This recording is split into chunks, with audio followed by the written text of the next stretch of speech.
Bonsoir et bienvenue dans le journal insubmersible. Comment augmenter les taxes des carburants ou l'âge de la retraite quand on est président des Français sans que les dits Français, et pas forcément que de Nantes, sortent dans la rue? Eh bien, faites comme le président américain. Faites assassiner un haut dignitaire iranien pro-Daesh. Dans les 2 semaines, les prix de l'essence augmenteront tout seuls, augmentation dans laquelle vous pourrez discretos insérer vos hausses de taxes, mais surtout le plan Vigipirate repart au niveau rouge. Yes! Du coup, plus personne dans les rues, donc plus de manifs, donc plus de contestation. Ah, heureusement que Donald est là pour nous montrer la voie. Retraite grogne toujours et dans le viseur toujours l'âge pivot qui augmentera dans les prochaines années avec l'espérance de vie. Conclusion, eh bien c'est à cause de tous ceux qui chaque jour font augmenter notre espérance de vie que nos enfants demain travailleront plus.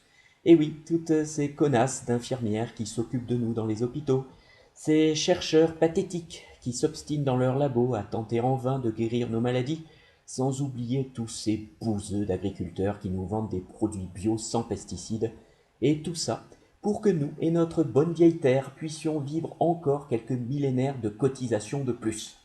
Alors souvenez-vous d'une chose, plus vite l'Amazonie aura fini de brûler, plus vite vous aurez fini de bosser. Et tout en transition, après l'Amazonie, l'Australie ravagée depuis 15 jours par des incendies et des milliers de koalas décimés. Oui, vous savez, ces petits branleurs qui dorment 22 heures par jour pendant que nous on trime comme des bêtes. Eh ben pas de retraite le bouffeur d'eucalyptus. Et tac.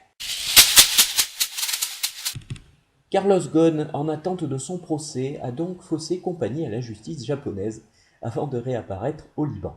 Alors une fuite déroutante, y compris pour ses proches. Oui, car pour échapper à la justice, plutôt que d'aller se réfugier au Liban, n'était-ce pas plus simple de revenir en France, tout bêtement? Est-ce que Balkany part au Liban pour échapper à la justice? Est-ce qu'un djihadiste français reste en Syrie pour échapper à la justice? Ben non, pas con, il rentre en France. Comment agir en dépit du bon sens? Hier soir au Palais des Congrès avait lieu la 5e conférence mondiale sur les névroses. Une soirée qui a débuté avec du retard suite aux nombreux obsessionnels s'essuyant les pieds sur les paillassons avant d'entrer. Une soirée qui s'est bien déroulée, mais c'est fini tard également, à cause cette fois-ci des nombreux psychotiques s'essuyant les pieds avant de ressortir dans la rue.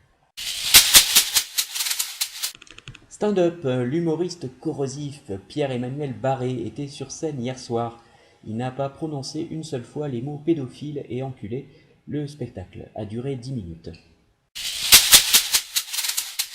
Et puis les températures encore en baisse ces derniers jours et tout le monde met son petit manteau. Non, ce n'est pas un hérisson, m'emmerdez pas, c'est une souris qui a mis son manteau. Voilà.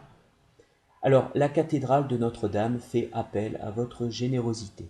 En plein hiver, avoir un toit au-dessus de sa tête, c'est vital. Alors, envoyez vos dons pour la restauration du toit de Notre-Dame. Merci.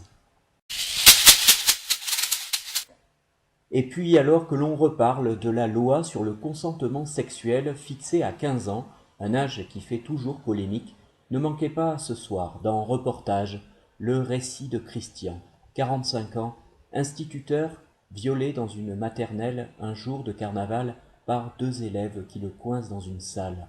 Pendant plus de 2 heures, il sera abusé, violé, par Dora l'exploratrice et la Schtroumpfette. 6 ans, 6 ans, c'est le temps qu'il lui faudra pour se décider enfin à porter plainte.